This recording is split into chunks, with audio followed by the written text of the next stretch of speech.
Lakeshore Motel has 9 hours left before it is demolished. Elena Ramirez has $27.40. Her car is nearly out of gas. Sofia has not eaten dinner. Outside, the temperature has dropped below freezing, and the money in her pocket is only enough to solve one of the three matters. Elena knows exactly what each dollar can do. $10 helps the car run for 2 more days. $8 buys bread, eggs, and a discounted box of soup. The remainder is enough for mother and daughter to sit in the laundromat until almost dawn, where there is at least light and warmth. But that night, Elena did not drive to the gas station. She took Sofia back to room number 17. Mother and daughter walked around behind the Lakeshore Motor Inn, following the brick wall that had peeled in patches after many winters. Elena touched her staff card to the laundry room door. The card should have been deactivated 3 days earlier, but the old reader still blinked green if she held it tilted to the left. Sofia knew that. The child also knew to walk down the hallway without dragging her shoe soles, not to talk near the camera, and not to turn on the light until the room door was fully closed. Room number 17 was no longer on the list of rentable rooms. The ceiling had a leaf-shaped stain. The carpet near the window had a corner cut off. The heater only worked when Elena tapped twice on the right side of its metal casing with the handle of a spoon. But it was still the only place where Sofia could set her backpack down without having to hug it while she slept. Stay with Elena and Sofia as this night unfolds. If stories about ordinary people fighting for one more chance in life mean something to you, don't forget to like this video and subscribe to the channel so you won't miss the heartfelt stories still to come. On the table were 2 plastic containers, one holding half a portion of noodles from the day before, the other holding 3 slices of apple that Elena had sprinkled with lemon juice so they would not turn brown. Elena did not call that place home. She told Sofia they were only staying there temporarily until her wages were paid in full. That sentence had been repeated for 19 nights, and each time Elena tried to keep her voice normal, as if the day of leaving were already marked on a calendar. Sofia had never asked why a temporary place needed a toothbrush hidden inside a tissue box. Nor did she ask why every morning her mother had to fold the blanket into a small rectangle and tuck it behind the board under the bed. Children often understand the truth sooner than adults would wish. They only pretend not to understand yet, to protect the person who is trying to protect them. Sofia set her backpack on the chair and took a brass key out of her pencil case. The key did not open room number 17. It was older than the building itself, its teeth worn down, with the number 214 engraved on its head. Gabriel, Sofia's father, used to wear it on a cord inside his shirt. After he passed away, Elena intended to put the key away in the folder of documents, but Sofia kept it and said that a person should have at least one thing that could open a door, even without knowing yet where that door was. Elena took the $27.40 out of her jacket pocket, laid it on the table, and divided it into 3 portions. She pushed $10 to the left for gas, $8 to the right for food. The remainder sat in the middle, too small to be called a plan. After a few seconds, she took back $5 from the gas portion, folded it in half, and tucked it into Sofia's coat pocket. "Tomorrow you buy lunch." Sofia looked at the box of cookies in her backpack. "I still have food." Inside were only 2 cookies broken into small pieces. Elena did not expose that lie. She took a slice of apple, took a very small bite, then placed the rest into her daughter's container, as if she was eating little only because she was not yet hungry. At the same moment, less than 4 miles from room number 17, Adrian Cole was on the top floor of the building bearing his name. He did not live there, but on the 68th floor there was still a private room to rest in between long meetings, with a bathroom floor heated from below, 3 new shirts always hung ready, and a dining room where the corporation's chef could prepare anything after just 1 phone call. That evening, a portion of roasted beef, mashed potatoes, and a bottle of wine taken from his private cellar had been set before Adrian. The walnut wood table had 8 chairs. Only one was pulled out. Below the building, the driver waited in a sedan that had been pre-warmed. Another SUV followed behind on long trips, mostly to carry documents and luggage. Adrian did not know how much fuel was left in either car, nor did he remember the last time he had stood in front of a gas pump himself. Such matters were resolved before he ever became aware they existed. Adrian's phone could open office doors in 5 cities.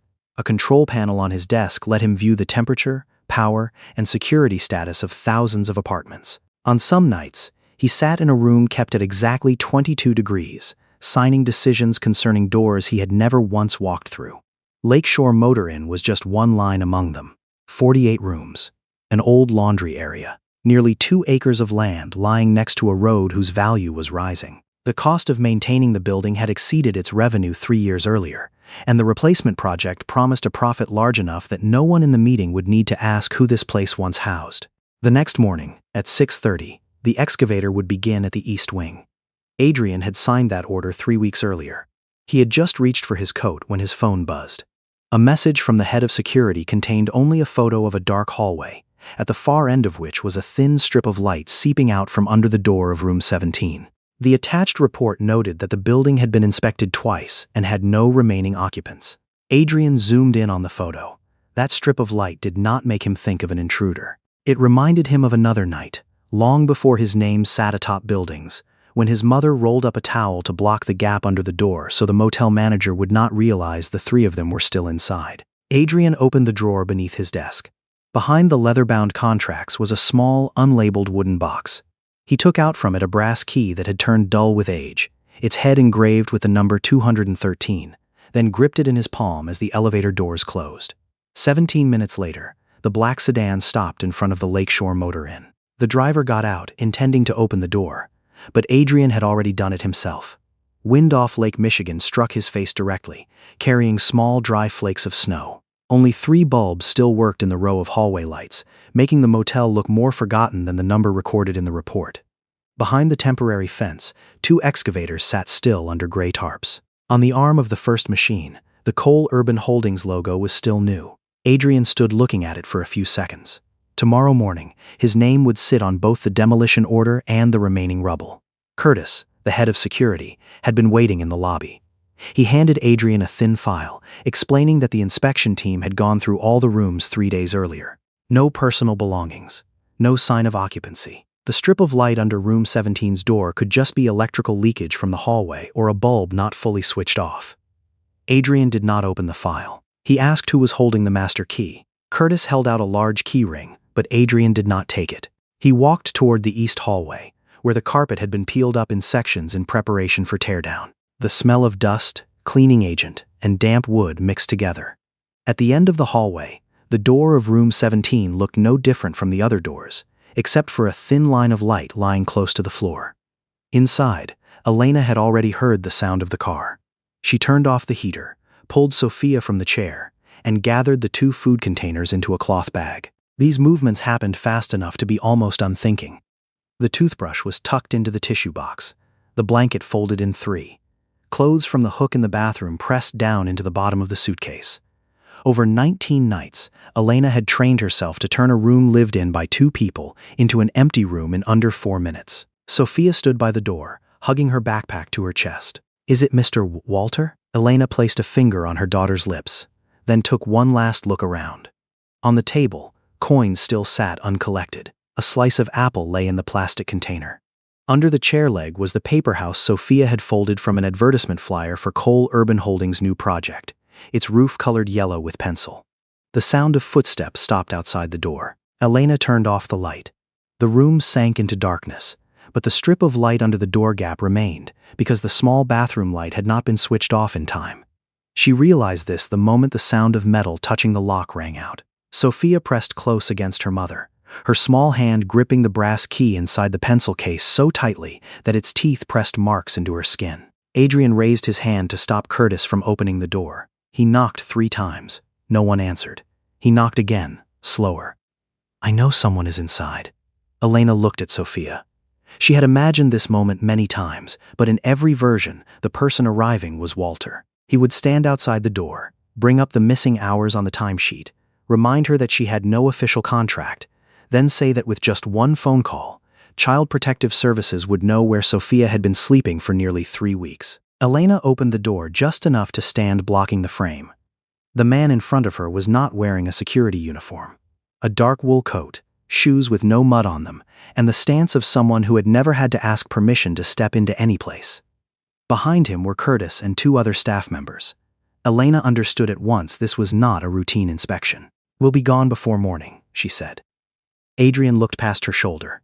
He could only see part of the room, but every detail was clearer than any report. The suitcase already zipped shut, 2 paper cups washed clean and set upside down by the sink, children's shoes tucked against the foot of the bed, and a bag of food tied with a rubber band. Is there a child here? Elena shifted her body to the left. No. Sophia coughed softly behind her. The sound was very small, but enough that Elena's words no longer had any ground to stand on. Curtis stepped forward, noting that the building had been sealed and that residing inside was illegal. Adrian did not turn to look at him. His gaze stayed fixed on Elena's hand, gripping the edge of the door. Her knuckles were pale white, but when her voice came out, it stayed steady. I work here. The motel has been closed for 3 weeks. I still work after it closed. Elena did not explain further. She had learned that the more a poor person spoke in front of those who held decision-making power, the easier it was to turn herself into a file full of contradictions. She only opened the door a little further, enough for Sophia to step out if they were forced to leave, but the child did not step out. Adrian saw the little girl for the first time. Sophia wore her coat even inside the room. One arm hugged her backpack, the other hidden behind her back. Her face did not carry the drowsiness of a child woken in the middle of the night. It carried the alertness of someone already used to waiting for footsteps outside the door. Adrian knew that look. He had once seen it in a mirror at 8 years old. Does she have school tomorrow? He asked. Elena froze. But the surprise lasted only one breath, before the wall in her eyes rebuilt itself at once. That is none of your business. From behind her mother, Sophia accidentally dropped the brass key. It hit the floor, spun twice, then stopped right in front of the toe of Adrian's shoe. The number 214 faced up under the hallway light. The hand Adrian had resting in his coat pocket closed tightly around the key marked 213, while Elena bent down quickly. But he had already knelt before her and picked up the small object.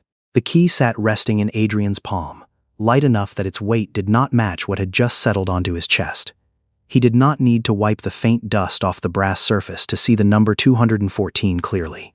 The engraved lines were old, the edge of the 4 slightly chipped at the right corner, exactly the type of key once used at the boarding house on West Walnut Street more than 30 years ago. Adrian still remembered the old manager sitting in front of the maintenance room, using a small chisel to carve numbers onto each keyhead, smoking while he worked, ash falling onto the concrete floor.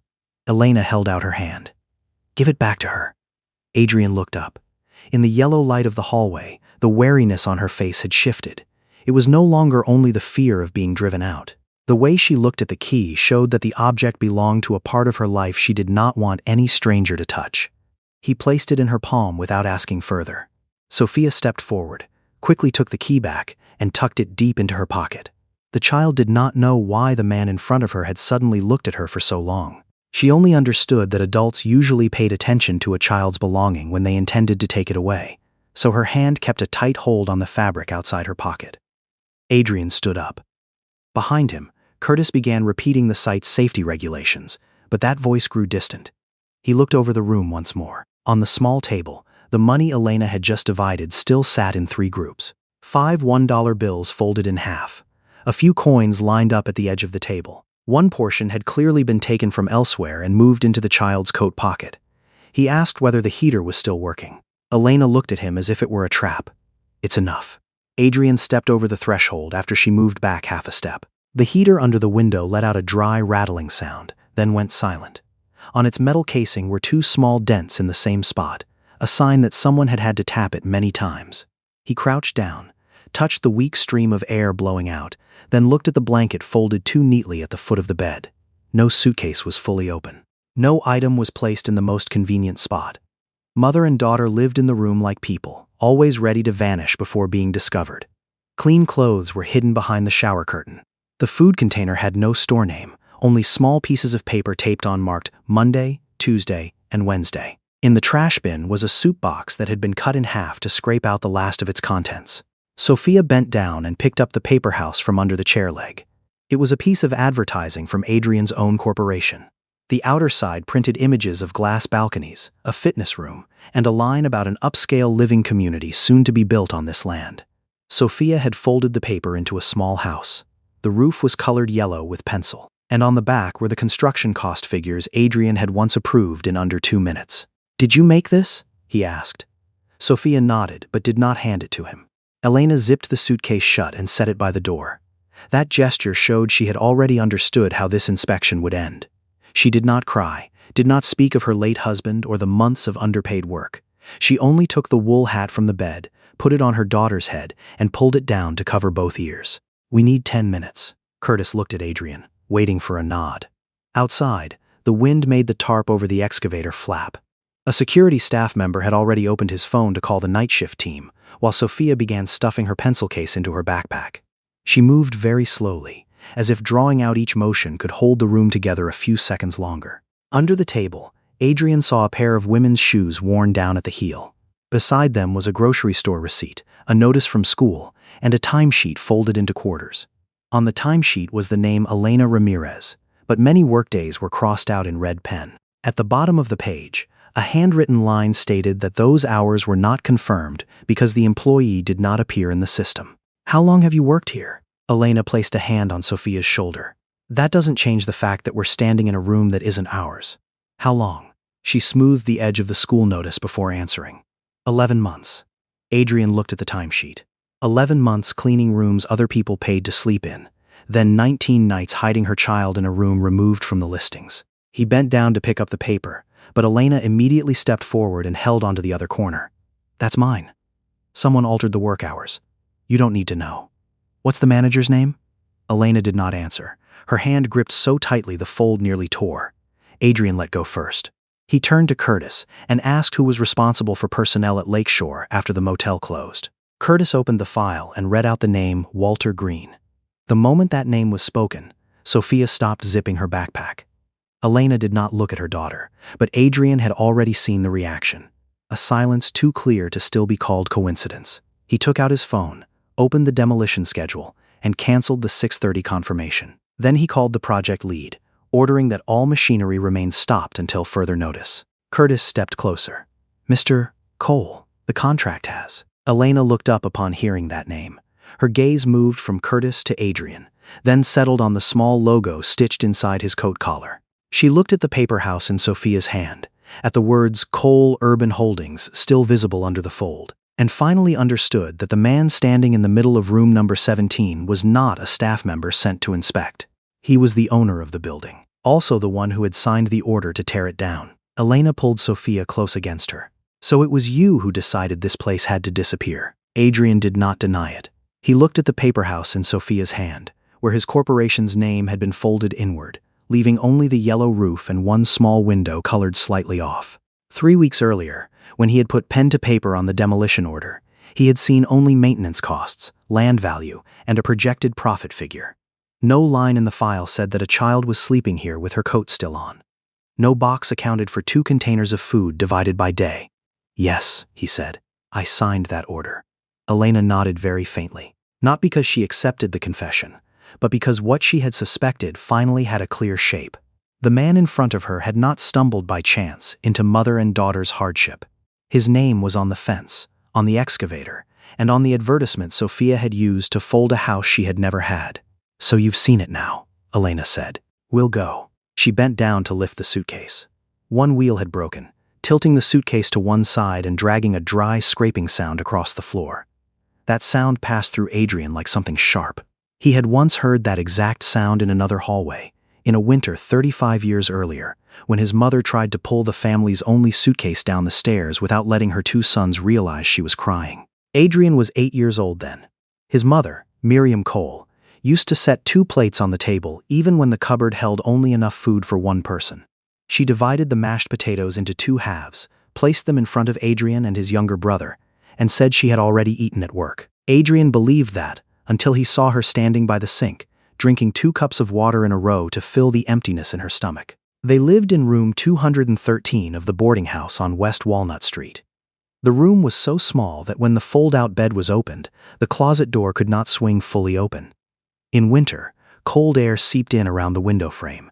Miriam rolled up a towel to block the gap under the door and told her sons it was a way to keep the room warmer. She did not say that the towel also kept the light from spilling into the hallway after the hours the manager required them to be quiet.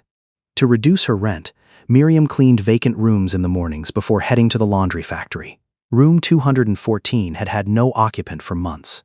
When its lock was replaced, the manager handed Miriam the old key and told her to throw it away. She kept it, perhaps because poor people rarely discard an object still whole in shape, even when it can no longer open any door. Rent on room 213 was 12 days overdue. Miriam had asked for one more week. The manager gave her until the next morning. That night, she placed 2 brass keys on the table. The one marked 213 was given to Adrian. The 214 was hung around his younger brother's neck on a brown shoelace. Miriam did not call them keys to be discarded. She said each of her sons should keep one, so that later, when she found another place, they would know they still belonged to some door. The next morning, the lock on room 213 was changed. Mother and sons stood in the hallway with a suitcase missing 1 wheel, 2 bags of clothes, and a tin box of documents. Miriam did not pound on the door. Nor did she beg in front of her children. She only bent down to fasten the buttons on her younger son's coat, then told Adrian to hold his brother's hand tightly while she went to find a phone. By noon, a social worker arrived. Miriam no longer had enough money for another room. No relative answered the phone. The family shelter had no beds left. The woman holding the file said the 2 boys might have to stay in 2 different places for a few days, only until Miriam got her life stabilized. Adrian was sent to a family in the north of the city. His brother was moved to another district. In the first week, Adrian slept still gripping the key marked 213. He believed his mother would come for him if he kept hold of the thing that had once opened the old room's door. Miriam tried. She found a second job at a packing factory and sent 3 letters to the welfare agency. 2 were returned because the boys' files had been separated under 2 different surnames. 7 months later, on her way from the night shift to the morning shift, she was struck by a delivery truck at an ice-covered intersection. Miriam died before the final hearing on custody of her sons. No one explained it to Adrian in a way a child could understand. He was only told his mother would not be coming. A few days of temporary separation stretched into 35 years. Adrian kept the key marked 213 through every move. It sat in his pocket the day he took out his first loan. Sat in his desk drawer the day the company hired its 100th employee. Sat in the wooden box on the 68th floor, where no one knew a billionaire still kept the object that once opened a room that no longer existed. Now, the key marked 214 was in Sophia's pocket. Adrian looked at the suitcase Elena was pulling. The broken wheel kept scraping across the floor, in the exact rhythm of the sound he had tried to forget. "Don't take her out into the night tonight," he said. Elena stopped but did not turn around. "Tomorrow morning you'll still tear this place down." "No. You just said you signed the order yourself, and I just stopped it." Curtis stepped forward, noting that postponing the demolition would require paperwork, notice to the contractor, and confirmation from the legal department. Adrian took out his phone and sent a formal directive right in front of him. The machinery was to stop. No one was to enter the east wing. All lock changes were forbidden until a new inspection took place. Elena still kept her hand on the suitcase handle. 7 days, Adrian said. "You and Sophia stay here 7 days. No one touches this room." Elena turned around. In exchange for what? In exchange for nothing. She looked at him for a long moment, then bent down to pick the timesheet up off the floor. As the paper unfolded, an old photograph slipped out from the fold, landing face down near Adrian's foot. He bent down and picked it up, looking at a young man in a worksite coat holding Sophia when she was still an infant. On the back, in blue ink now faded, there was only one name: Gabriel. Adrian read the name once more, as though staring long enough could make the faded ink strokes assemble themselves into an answer. The man in the photo was very young. A thin face, short cropped hair, a small scar running close to the left eyebrow. He was holding Sophia with both hands, careful enough that his elbows were tense, while the baby slept peacefully in a yellow blanket. Adrian did not recognize that face, but he recognized the way the man tilted his head while looking at the child. Adrian's younger brother, as a boy, used to tilt his head the same way whenever he tried to listen for a distant sound. He would often stand by the window of room 213, head slightly leaning left, waiting for the sound of Miriam's footsteps in the hallway. It was a gesture too small to exist in any file, too private for a stranger to unknowingly repeat. Elena took the photo out of his hand. "My husband." She placed it back among the folds of the timesheet without further explanation. Adrian did not ask right away either. Gabriel was not a rare name. A key with a consecutive number could be coincidence. A familiar gesture could simply be the kind of memory a person invents when they have searched for too long. But his hand still did not leave his coat pocket. Inside, the key marked 213 had warmed to the temperature of his body. Curtis stood near the door, waiting for the next decision. The 2 security staff behind him began glancing at each other, unsure whether to leave or continue following procedure. Adrian ordered that no one enter room 17 without Elena's consent. He also told Curtis to have someone check the heating system and bring a new lock that same night. Elena looked up. A new lock for what? So only you have the key. She did not answer. Her gaze moved from Adrian to the door, then settled on Sophia. The child still hugged her backpack, but her shoulders had eased down slightly. Through 19 nights, any sound of footsteps in the hallway could mean the room no longer belonged to them. A new lock did not turn this place into a home. But it could let a child know that tonight, once the door closed, no one outside would open it on their own. Adrian stepped out into the hallway first. He did not want Elena to keep talking with 4 men standing in a room barely larger than a garage. Curtis followed, carrying the still unopened file. Once the door closed, Adrian asked where the entire personnel file for Lakeshore was being kept. The ground floor management office, Curtis said. Most of it has already been moved to storage. Payroll records? Held by Walter Green until the liquidation is complete. Adrian checked his watch. Nearly 10 at night. Call him in. Curtis hesitated. Walter had managed the motel for close to 17 years and had been kept on after the building closed to help hand over assets and records. In internal reports, he was described as someone who understood Lakeshore better than anyone. No formal complaint was currently open. No wage dispute had been recorded. Adrian had read sentences like that thousands of times before. A system always looks cleanest on paper when the person harmed does not feel safe enough to put their own name on a complaint form. In room 17, Elena still stood by the door after the footsteps had faded away. She did not know why Adrian had looked at Gabriel's photo as though he had just heard a sound echoing up from the past. Nor did she know whether the 7 days he had just given them truly existed or would only last until the corporation's lawyers found a way to take it back. Sophia set the paper house on the table. Is he going to tear it down again? Elena checked the old lock once more, even though she knew the latch was loose. Not tonight. That was as much as she dared promise. Out in the hallway, a maintenance worker brought a new lock along with 2 keys. Adrian took them, then placed both into Elena's palm. She turned the latch 3 times to test it, not out of doubt toward the worker. She had lived too long in places where a door only meant something once her own hand confirmed it could lock. 28 minutes later, a pickup truck stopped in front of the lobby. Walter Green walked in with his coat not fully buttoned, wearing the irritation of a man pulled from home over a matter he believed had long been resolved. He was around 60, heavy-set, with gray hair combed back and metal-framed glasses that kept sliding down his nose. The moment he saw Adrian, Walter's tone changed at once, apologizing for not knowing the chairman would come to inspect in person. Adrian set Elena's timesheet on the front desk counter. Walter recognized the paper without needing to read the name. Only a brief instant, but enough for his hand, mid-removing a glove, to stop.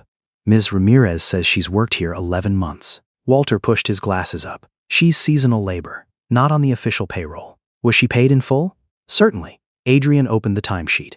The days crossed out in red sat between shifts that had been signed off. Next to them, the laundry room access code and the room numbers cleaned. He placed a finger on 1 week showing 52 hours worked but only 18 hours recorded. Walter looked at the paper longer than necessary. Could be a system error. Right at that moment, a door opened behind the counter. Elena had come down from the hallway, one hand holding Sophia, the other holding a brown envelope worn at the edges. She set the envelope on the counter and pulled out 17 pay stubs and a small notebook recording dates, room numbers, and the number of towels changed each shift. Walter looked at the notebook, then looked at Elena. She smoothed flat the first page, where his signature appeared right next to 3 shifts that had been erased. You said it was a system error, Elena said. Then explain to me why your signature falls exactly on the days my money disappeared. Walter did not look at Elena right away. He looked at the notebook first, then at the pay stubs arranged by date on the counter. Each slip of paper held only a few numbers, but placed side by side, they formed something harder to erase than data in a computer. Elena had recorded room numbers, start times, end times, and even the ruined towels that had to be carried down to the basement. She wrote them down because she no longer trusted the timesheet. She kept them because a person who cannot afford a lawyer often has to become her own witness for her own life. Walter pulled the chair out but did not sit. He said the signature only confirmed that work had been assigned, not the full amount of time Elena claimed. Some rooms had to be redone. Some shifts ran long because staff worked slowly. The motel had been struggling for months, and seasonal workers all knew that hours were only counted after the manager reviewed them. Elena listened to all of it without interrupting. She opened the notebook to October 14th. Room 22 had a torn bedsheet. Room 31 had a guest who spilled wine on the carpet. Room 8 took nearly 2 hours because the bathtub overflowed. Beside each line was the first letter of Walter's name, the very initial he required staff to obtain before moving on to the next room. "That day I worked 11 hours, Elena said. "The pay stub shows 4. Walter gave a faint laugh, but there was nothing amused in the sound. He said anyone could write a notebook after the fact. He also said Elena should be careful, since her staying secretly in a motel room could make any of her statements look like retaliation. Sophia stood close beside her mother. The child did not fully understand the word retaliation, but she understood the way Walter lowered his voice when speaking about room number 17. It was the same voice that used to send Elena back to the room after each shift with her hands trembling, only for her to still smile when her daughter asked whether payday had come yet. Adrian pulled the notebook toward himself. He did not ask Elena whether she had any other evidence. He turned to Curtis and requested the access card data for the past 11 months be opened, including the laundry room door, the towel storage, and every room assigned to Elena. He then called the corporation's head of finance, waking her in the middle of the night and requesting a full backup of Lakeshore's payroll before any account could be edited. Walter took off his glasses. For the first time since stepping into the lobby, the irritation on his face gave way to a brief blankness. He said there was no need to turn an administrative error into a company-wide investigation. If Elena really had been shorted a few hours, he was willing to recalculate and pay it out that same week. Elena looked at the pay stubs. Not a few hours. She added up each figure on the small calculator Sophia used for school. 286 hours had vanished over 11 months. Not counting the times Walter had asked her to come in early to prepare the carts or stay late washing towels without clocking in. That amount of money was enough to cover several months' rent on a small apartment. Enough to fix the car. Enough that Sophia would not have to learn to sleep while still wearing her coat. Adrian did not say he would hand her the money right away. The money taken from Elena was not a gift for a billionaire to bestow. It was money she had earned by standing night after night in the smell of bleach, by wrists swollen from wringing towels, by mornings taking her daughter to school after only 3 hours of sleep. Giving it back was not kindness. It was only correcting something that never should have happened. On the computer screen behind the counter, the card access data began appearing. Every time Elena had opened the laundry room door, a specific time was logged. On some nights, the card was used at 11:48 p.m., yet the payroll recorded the shift as ending at 9. On some mornings, she had entered room 6 before 7, while the system logged the start at 10. The rows of data stretched from one page to the next. Curtis stopped flipping through the file. Walter said Elena might have lent her card to someone else, but the hallway cameras still had old footage stored. In each frame, Elena pushed the towel cart through the doors at exactly the times recorded in her notebook. Not one day. Not 1 week. Almost the entire year. Adrian recalled a Department of Labor report that had once sat in the company's legal files. In fiscal year 2025, the agency responsible for wage standards had closed 16,924 investigation and enforcement cases, recovering exactly $259,294,764 in back wages for 176,957 workers nationwide. Numbers that large could easily become just one row on a screen. But the money withheld from Elena did not live on a screen. It lived in the $5 she had taken from the gas money to tuck into her daughter's coat pocket. Adrian ordered Walter's system access revoked immediately. Walter stepped back from the counter, his voice starting to rise. He said he had saved Lakeshore from running losses by cutting unnecessary costs. He said seasonal staff often inflated their hours. He said Adrian was choosing to trust someone living illegally in company property over the man who had managed this place for 17 years. Adrian did not argue. He instructed Curtis to collect the office keys, work phone, and any device holding personnel files. Walter set the keyring down on the counter hard enough that one key popped loose, slid across the wood, and landed beside Elena's notebook. As Curtis led him out, Sophia finally let go of her mother's coat. Elena still stood upright, but her fingertips had reddened from gripping the edge of the counter too long. She looked at the total hours on the screen as though she still could not believe that months once lost could be acknowledged by someone else simply because they had just appeared in black on white. The finance officer called back a few minutes later. In the old data archive was a file not part of the current payroll system. It was a list of people once hired to repair Lakeshore 8 years earlier, before Adrian's corporation acquired the motel. One name appeared in the steel structure records, along with the address of an old Foster placement and a signature confirming receipt of the utility room key. Adrian opened the file. On the 13th line was the name Gabriel Cole. The slant of the signature, tilted to the left, reminded him of the way his younger brother used to write his own name with a short stub of a pencil on the floor of room 213. Beneath that name was an old case code, the address of a children's foster placement in Waukesha, and a birth year matching the year Adrian's younger brother had been taken out of the city. Adrian did not touch the screen. He only stood looking, both hands resting on the edge of the counter, while memories he had thought worn smooth by time suddenly turned sharp enough to almost cut into skin. A 6-year-old boy, with hair that always fell across his forehead. A boy who hid half a cookie in his pocket to save for his mother. A boy led up into a pale blue car, twisting around to look at Adrian through the window until the street disappeared entirely. In the file in front of him, the name entered was Gabriel Cole. But a note showed that name had only been used after the second placement transfer.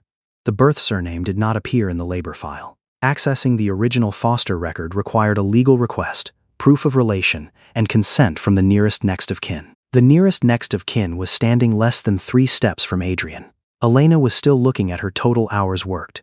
She had not seen the other screen that had just been opened, nor did she know the man in front of her had stopped thinking about the withheld wages the moment her husband's name appeared. "Where was Gabriel born?" Adrian asked. Elena looked up. She closed the notebook, placing her hand over the pay stubs as though the conversation had just stepped outside the one area she allowed him to enter. "What does that have to do with my wages? There's an old file bearing his name." Elena looked at the screen, but Adrian had already tilted the computer away before Sophia could read it. He did not want a child to see her father spoken of as a line of data with a case number. "He worked here once," Elena said. "Many years ago. And before that?" She fell silent. Gabriel rarely spoke of his childhood. He remembered many addresses, but called none of them home. On some nights, waking up, he would check the front door twice, then touch the key beneath his shirt. Elena had once asked what had opened. Gabriel only said he was still trying to remember. "He grew up in the foster system," she said. "That's all I know." Adrian closed the file. He understood he could pursue that secret later, while Elena still had to wake the next morning to find money for her daughter's lunch. He called Monica Vance, the corporation's legal director. Monica listened to all of it: the card data, the timesheet, the pay stubs. She asked 3 questions about the backup process, 2 about employment status, and 1 about Elena's residency situation. Once she learned Elena was living in company property, Monica's tone turned careful. She said the company had to keep the 2 matters separate. The wage dispute could not be used as leverage to get Elena out of the room, and the temporary right to stay could not be turned into a reward for her agreeing to stay silent. Adrian looked at Elena. "You'll have your own lawyer." "I can't afford a lawyer." "You're not paying me." He explained the corporation would cover the fee for an independent legal office, but the lawyer would represent only her. Every decision about filing suit, negotiating, or making the matter public would belong to Elena. He would not hand her a check in exchange for a signed release of liability. Verified wages would be repaid separately. Any other claims would be assessed by her own lawyer. Elena looked at him for a long moment. She had been offered money before to overlook things that should never have been overlooked. Walter had once left an envelope on the towel cart, calling it a private thank you for someone who knew how to keep internal matters quiet. Elena did not take it. The following week, 60 hours vanished from her timesheet. "Can that lawyer sue your own company?" "Yes. And you'd still pay the fee?" Adrian nodded. Elena requested that everything just said be put in writing before she signed anything. Adrian told Monica to prepare it that very night. Nearly half an hour later, Sophia had fallen asleep in the chair beside the counter, her head resting on her backpack. Elena took off her scarf, rolled it up, and placed it under her daughter's cheek. Her movements had slowed as the tension began draining from her body, leaving behind an exhaustion that had been postponed for months. The finance department sent a preliminary calculation. The total amount Elena might be owed came to $6,749.32, including unpaid regular hours, night shift differentials, overtime, and several amounts that had been logged but never appeared on any pay stub. The figure did not yet include late payment interest or penalties should authorities determine a violation had occurred. Elena read it over 3 times. She did not think of new clothes. She thought of the car needing a new belt, the deposit for renting an apartment, and Sophia's winter shoes growing short at the toe. She thought of the $5 she had just taken from the gas money, something small enough that Adrian might not have noticed, yet large enough to decide whether her daughter ate lunch. Curtis's phone buzzed on the counter. He listened for a few seconds, then looked at Adrian. Walter had just called the city inspector, reporting a minor living illegally in a building deemed unsafe. An inspection team, along with an emergency on-call social worker, had been dispatched to Lakeshore. Elena heard every word. Her hand landed on Sophia's shoulder at once, waking her before Adrian could even speak.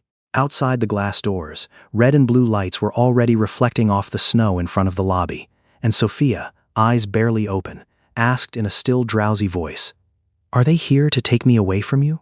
Elena did not answer right away. She pulled Sophia close, one hand holding her daughter's shoulder, the other already reaching for the suitcase handle beside the counter.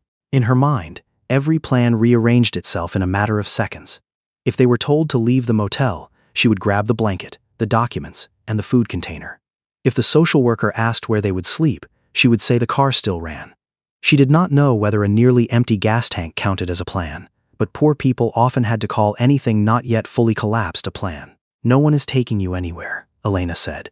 She said it for Sophia to hear, not because she was certain. The lights outside the lobby swept across the glass, then stopped.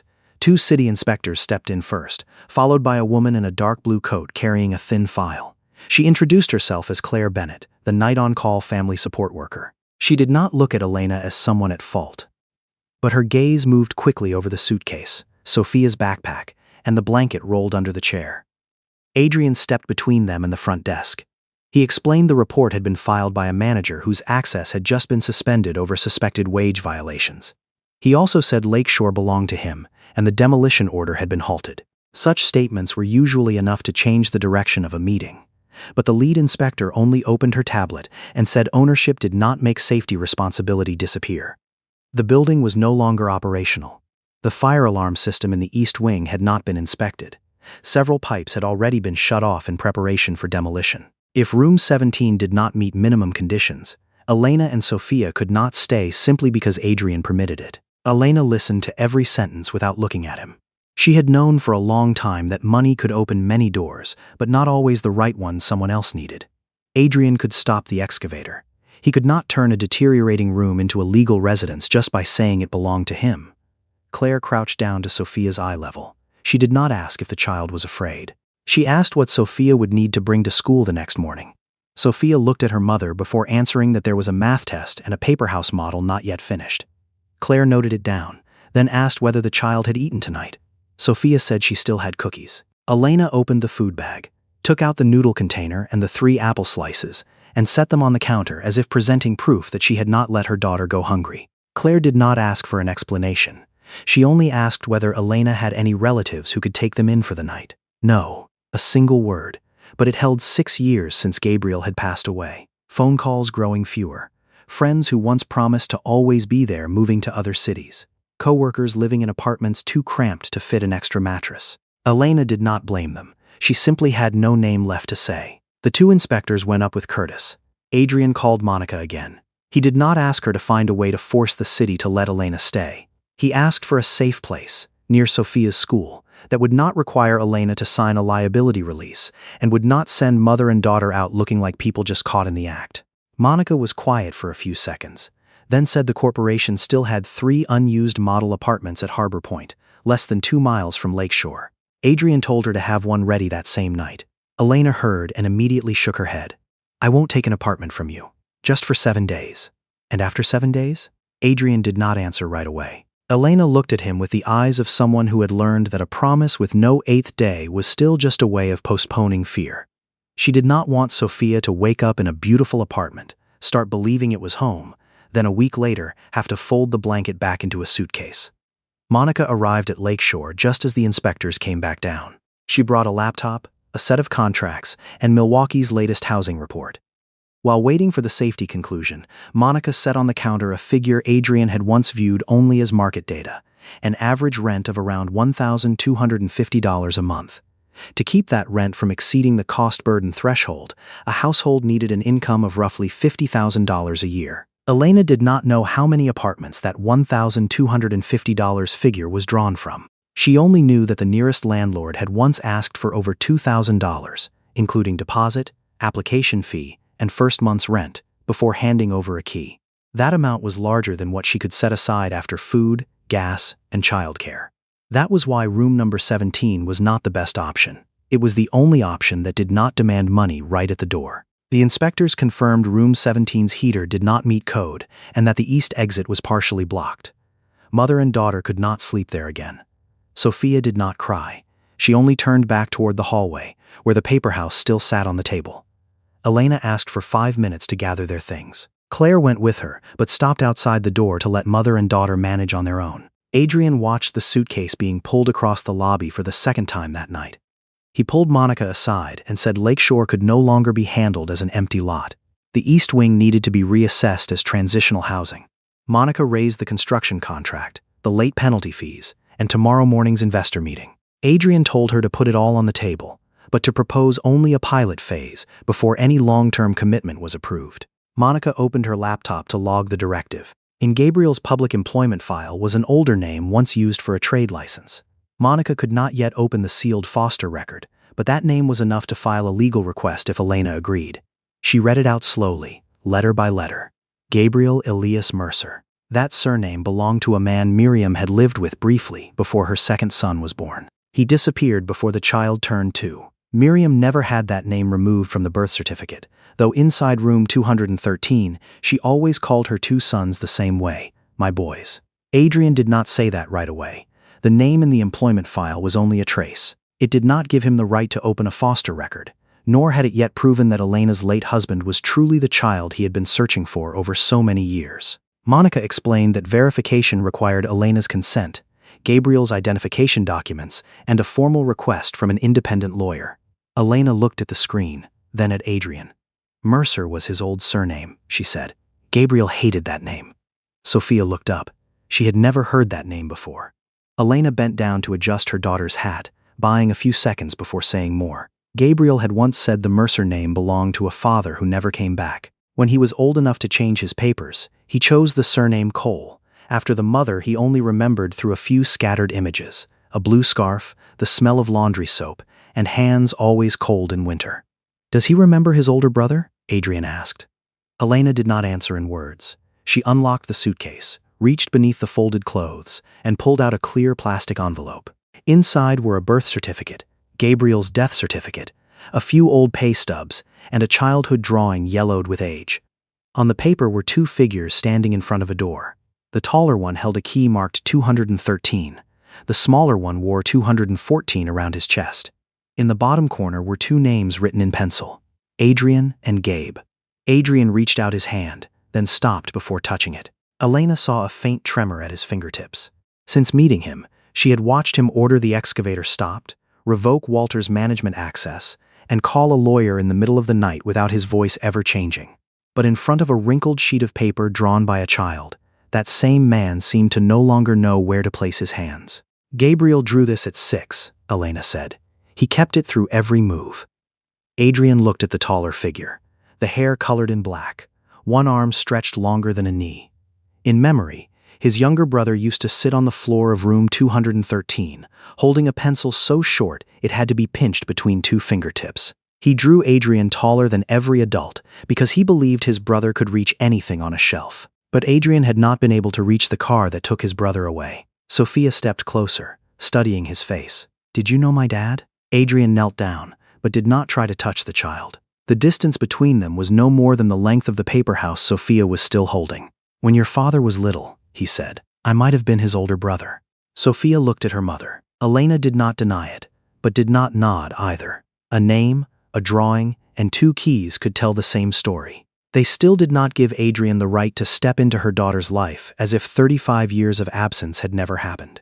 Monica prepared the consent form for the record search. Elena did not sign right away. She called the independent law office, read each line over the phone, and asked for a clause allowing the family to retain control of the copy of any records. Only once the lawyer confirmed the data would remain under the family's control did Elena put pen to paper. The request was sent just before 3 in the morning. No sealed record was opened that night. Mother and daughter left Lakeshore for the Harbor Point model apartment once the temporary residency agreement had been revised under Elena's name. Adrian did not go with them. He stayed in the lobby, watching the car disappear from the lot, then returned to room 17. On the table still sat the 3 groups of money Elena had divided, the uneaten apple slice, and the pillow that would not fit into the suitcase. 4 days later, Elena's lawyer received the first confirmation from the county archive. Gabriel Elias Mercer's case code was linked to Miriam Ann Cole. The family notes stated the boy had a maternal half-brother named Adrian Cole, 8 years old at the time the two children were separated. The addresses, birth dates, and case numbers all matched. The full record was still being authenticated, but little room remained for coincidence. Elena read the document in the Harbor Point kitchen. Sophia was doing homework at the table. Adrian stood outside the door, not stepping in until Elena allowed it. He carried the 213 key in his pocket but did not take it out. While sorting through Gabriel's papers, a small slip of paper slid out from the plastic sleeve. It was folded in 4, the handwriting on the outside dark at the start of the line, then fading, as though written when the pen was nearly out of ink. Elena had never seen it before. Sophia picked it up first. She read the name written on the outside, then turned to Adrian. "This one says it's for you." Below his name was an old address in Chicago, where Adrian had once kept his first office before leaving it 14 years earlier. The envelope flap had never been sealed with a stamp. Adrian unfolded the outer crease. The first line appeared under the kitchen light. "If you still have the 213 key, if you still have the 213 key, then maybe you still remember me." Adrian read slowly enough that each word seemed to have to travel a very long distance to reach where he was standing. Gabriel's ink was uneven. Some lines were written heavily, others faded, as if the writer had paused too long between two thoughts. The letter did not open with reproach.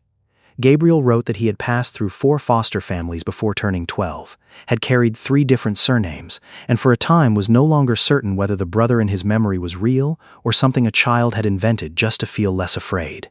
He still remembered room 213. Remembered Miriam placing 2 keys on the table. Remembered Adrian refastening his shoelace in the hallway. Remembered his brother's hand gripping his so tightly it hurt, when the social worker said they would only be apart a few days. Gabriel wrote that for years, he had believed Adrian had let go first. Only as an adult did he come to understand that an 8-year-old had no say in which car would take his brother away. Adrian stopped reading. Sophia stood near the table but did not urge him to continue. Elena did not ask what the letter said either. She only watched Adrian's shoulders lower little by little, as though a man who had once stood before thousands of employees was having to relearn how to breathe inside a kitchen that was not his own. The next part told of Gabriel's searching. An address in Milwaukee whose street name had changed. A small Chicago office that closed 3 months before he arrived. An old news article that mentioned Adrian Cole had just opened his first hotel, but did not say where he lived. Gabriel had once stood outside a building bearing his brother's name, holding the 214 key, then turned around before stepping in. He feared he had the wrong person. Feared Adrian already had another family. Feared the door would open and the man inside would look at him like someone come to ask for money. At the bottom of the first page, Gabriel wrote that he had met Elena. From there, the letter carried fewer lines about the past. He wrote about their first apartment, the stove with only 1 working burner, and the way Elena always saved the last portion of rice for him, even while claiming she had already eaten at work. When Sophia was born, Gabriel took the key from around his neck, placed it in his daughter's palm, then put it away again. He wanted to wait until he found Adrian before telling her about the missing half of her family. He never sent the letter. The date at the bottom of the page was 3 weeks before the worksite accident. Adrian folded the paper back up, but his hands could not make the edges align. He had believed himself the only one searching. For years he had blamed himself for arriving too late at each address, never knowing that somewhere else, Gabriel too had once stood before doors bearing his name, then turned away out of the same fear. "Was my dad angry at you?" Sophia asked. Adrian looked at her. He did not choose the answer that would make him easier to forgive. Maybe he was. Sophia looked down at the paper house. But he still kept the key. Adrian took the 213 out of his coat pocket. He set it on the table, a small distance from the 214 in Sophia's hand. The 2 keys lay side by side for the first time in 35 years. They had dulled in different ways, but the heads, the edges, and the carved numbers were still identical. When Sophia slid the 214 closer, the 2 brass edges touched with a very faint sound. A week later, the archive sent the complete authentication to Elena's lawyer. The name Miriam Ann Cole, the case code, the date of separation, and the foster addresses all matched. No rushed test was needed to turn what was already clear into a spectacle. Adrian and Gabriel were half-brothers through their mother. Sophia was his niece. Elena received the news in the Harbor Point living room. She did not step forward to embrace Adrian. She looked at Sophia sitting beside the 2 keys, then at the man who had enough money, lawyers, and power to change where mother and daughter would sleep with a single phone call. "She's your niece," Elena said. Adrian nodded. "That doesn't mean you get to choose for us." He understood at once what she feared. People with power often called control protection, then used gratitude to lock others into a nicer room. Adrian could rent the apartment, pay tuition, buy a house, and make all of it look like kindness. But if Elena no longer had the power to say no, all of it was just another kind of door closing from the outside. "I'm not going to take Sophia from you." "You wouldn't need to take her," Elena said. "Just one lawyer saying my housing isn't safe would do it." Adrian did not argue. He picked the 213 key back up, placed it in Sophia's palm, then closed her fingers around it. "Keep both." Sophia looked at him, confused. Adrian turned to Elena. He said the temporary apartment would remain under her name, with no clause touching custody, no requirement in exchange for silence, and no right for the corporation to enter without permission. Elena's independent lawyer would review any change before she decided. Then he stepped back from the table, did not embrace Sophia, did not ask Elena to trust him, did not open the last fold of the letter, though one crease still remained unread. Elena saw that. She reached for the letter and opened the final section. Inside was a single line Gabriel had written separately, the handwriting smaller and slanted sharply to the left. "If you find my daughter before you find me, please don't save her in a way that makes her mother afraid of you." Elena read that line once more. Gabriel had not written that Adrian should buy his daughter a house. He had not asked for tuition to be paid, an account to be opened, or 35 lost years to be made up for with the kind of things only money could buy. What he feared most was not that Sophia would keep going without. He feared a man with too much power would step in at the exact moment mother and daughter were weakest, then call every decision made in their place a rescue. Elena folded the letter back along its old creases. Adrian still stood a few steps from her. He did not ask what else Gabriel had written. He had perhaps already seen the answer in the way Elena held the paper close to her chest, as though protecting her husband's last words from being turned into another order. The next morning, the investor meeting began at 8. 14 people sat around the long table on the 68th floor. On the screen was a rendering of the new apartment complex, glass balconies facing the lake, rooftop gardens, and profit figures printed in green. No unit was meant for anyone who could not prove income 3 times the rent. No place in the design accounted for a mother who needed 7 days before her next paycheck. Monica presented the decision to pause the demolition and proposed a new assessment of the East Wing. Late delivery penalties accrued by the day.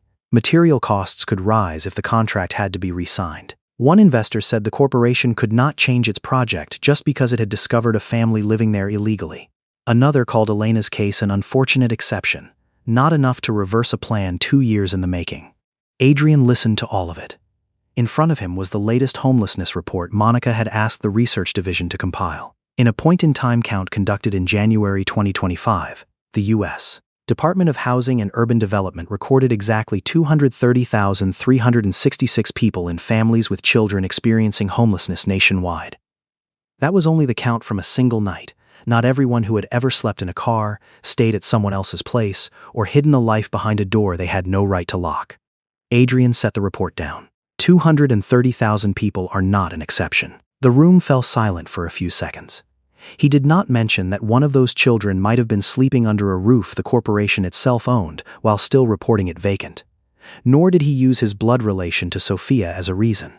If Lakeshore was only kept because she was his niece, every other child without a billionaire uncle would still be left standing outside the door. Adrian requested the demolition halt be extended 90 more days. During that time, an engineering team would assess retaining the East Wing, repairing the fire alarm system, the pipes, and the emergency exits. The first phase would include only 8 rooms, enough to test the model before expanding. Adrian personally guaranteed the assessment costs and the initial late penalty using his own equity. Any long-term conversion decision would only be made after the engineering report, the operating budget, and a legal review. One board member asked who would decide which families were admitted, how long they would be allowed to stay. What would stop the program from being a decent place for 3 months before turning into just another bureaucratic system? Adrian looked at the empty chair at the end of the table. He had invited Elena, but did not know whether she would come. The invitation had been sent through her lawyer, with no requirement that she agree with the project. After that night at Lakeshore, Adrian understood that inviting someone into a room did not automatically give them the right to speak. The vote on the pause order and the pilot budget was set for 10 o'clock. By 9:52, that chair was still empty. One investor began gathering his papers, believing the proposal would not get enough votes. Monica closed the financial report, but left the screen on. Adrian checked the clock, then the door, trying not to turn Elena's absence into one more obligation she owed him. At 9:58, the meeting room door opened. Elena walked in, still wearing her cleaning uniform, not having had time to change. Sophia was not with her. In her hands there was no suitcase, no letter from Gabriel, and no 2 keys. She carried only her hours notebook and 4 pages stapled at the corner. Elena did not sit in the chair Adrian had set aside for her. She stood at the head of the table, placed her proposal on top of the rendering of the glass apartments, and said that if they truly wanted to keep Lakeshore, she had 3 conditions before any vote would be recorded. The first condition: those who had once lost a home must hold a voting seat on the operating board, not just be invited in to tell their circumstances before being sent away before any decision was made. Elena placed her finger on the first page. She did not look at Adrian as she spoke. Her gaze went to the people seated around the long table, each with a file, a glass of water, and enough time to weigh the lives of families they had never met. Not an advisory seat, she said, a voting seat. One board member started to ask whether someone living in unstable circumstances had enough experience managing a budget, but Monica looked at him before the question could be finished. Elena still heard the unspoken part. She had met it before in the eyes of landlords, bank tellers, and the manager who altered her hours. The assumption that lacking money also meant lacking the ability to understand decisions involving it. She turned to the second page. The second condition: no family should have to recount the most painful part of their lives in front of a camera, a donor, or a crowded room to prove they deserved a place to sleep. The necessary paperwork still had to exist. Income, children's documents, length of stay, and a transition plan all had to be clear. But no mother should be made to turn her shame into promotional content for the corporation's kindness. No logo inside the housing, Elena said. No reporters on the day they move in. No one required to say thank you in public. Someone at the far end of the table asked how donors would know their money was being used properly. Elena pushed the third page toward him. Financial reports could be made public. Number of rooms repaired, average length of stay, rate of finding, stable housing, and every expense could be audited. What could not be made public was the face of a child sleeping in a car, just so someone else could feel their donation meant something. The third condition sat on the last page. No one would be removed from Lakeshore for missing an appointment, losing a shift, or not finding housing within the exact number of days written on a form. Every decision to end someone's stay had to be reviewed by an independent panel that included at least one person who had once experienced homelessness. Families had to be notified in writing, given the right to explain, and given time to prepare their next place to go. No changing locks while they're at work, Elena said. No putting belongings out in the hallway. No using children to scare them into leaving. Her hand stayed on the hours notebook. Her nails were chipped at the edges from bleach. Her uniform still bore a damp patch near the wrist. No one in the room needed to be told any more about why she had written that condition. Adrian was the first to agree. Monica was the second. The rest did not follow right away. They asked about legal liability, the cost of extending stays, and the possibility of some families taking advantage of the rules. Elena did not argue back with her own story. She opened the budget, pointing out an amount the corporation had once spent replacing the lobby flooring at another, larger hotel, an amount exceeding 6 months of operating budget for the 8 pilot rooms. She compared the contract cancellation fee against the cost of retaining the East Wing's structural frame. She had barely slept the night before. But every figure landed exactly where it needed to. The vote closed at 10:23, 9 in favor, 3 opposed, 2 abstained. The board approved extending the demolition halt, granting emergency assessment funding, and allowing renovation of the first 8 rooms if the structure passed a safety inspection. No one applauded. Elena gathered her 4 pages and said she had not yet accepted any job. If the board wanted her involved, they would need to send a written description of duties, pay, hours, and authority. She could not live on gratitude, nor could she pay rent with a title invented to make a project look kinder. Adrian nodded. You'll get a real offer. And I have the right to say no. Yes. That was the first time Elena looked directly at him without immediately checking the nearest exit. 6 months later, the first 8 rooms of Lakeshore House opened. The East Wing had a new fire alarm system, new pipes, and a widened emergency exit. Room 17 became the night intake room. The small wooden table was kept near the window. Sophia suggested painting the paper house's roof yellow onto a sign, but Elena would not allow her family's name to be hung there. On the door was only one line: "No one is left locked out on their first night." Elena took the coordinator position after 2 rounds of interviews and a contract reviewed by her lawyer. She did not work for Adrian. She worked for the Independent Operating Board, where 2 of the 7 seats belonged to people who had once lost their homes. The old hours notebook stayed in her desk drawer, not to remind her how much she had endured, but so that each time she reviewed someone else's pay stub, she would remember to look closely at what had been crossed out. Elena's withheld wages were repaid following a formal investigation. Walter lost his management position, and the records of other workers were reopened. No one called that money a gift. The transfer receipt stated only what should have been there from the start: wages and compensation under a legal settlement. Sophia returned to school regularly. She no longer kept both keys in her pocket every day. They sat in the wooden box under the intake counter, beside the paper house with its yellow roof. Every weekend, Adrian came by but never let himself in. He stood outside, knocked 3 times, and waited for Sophia or Elena to invite him in. The first family arrived close to midnight on the day Lakeshore House opened. A young woman leading 2 small boys by the hand, a black bag of clothes tucked under her arm. She did not cry. She only asked whether they would have to leave the next morning before the boys woke up. Elena pulled out a chair, set a glass of water and a single-page form in front of her. "No," she said. "Tomorrow you'll still have a key." Sophia opened the wooden box. She looked at the 213 and 214 keys lying side by side, then took a new key for room 8 from the compartment below. Adrian stood near the door, not stepping forward. Sophia placed the key in the woman's palm. The woman closed her fingers around it very slowly, as if unused to the feeling of a door being handed over without a warning attached. The 2 boys had already fallen asleep in their chairs. Elena brought a blanket. Adrian bent down to lift the bag of clothes, and Sophia walked ahead, leading the way down the newly lit hallway. When the door to room 8 opened, the woman stood outside for a few more seconds, looking at the bed, the small table, and the new lock on the inside. Then she stepped over the threshold. This time, no one stood behind her to close it for her. And perhaps, sometimes what a person needs is not to be rescued in their place, but to be given back the right to open the door of their own life. As for you, what detail in this story stays with you the most? Share your feelings, or tell us about someone who once helped you or a loved one get through a difficult time in the comments. Thank you for staying until the end. See you in the next story.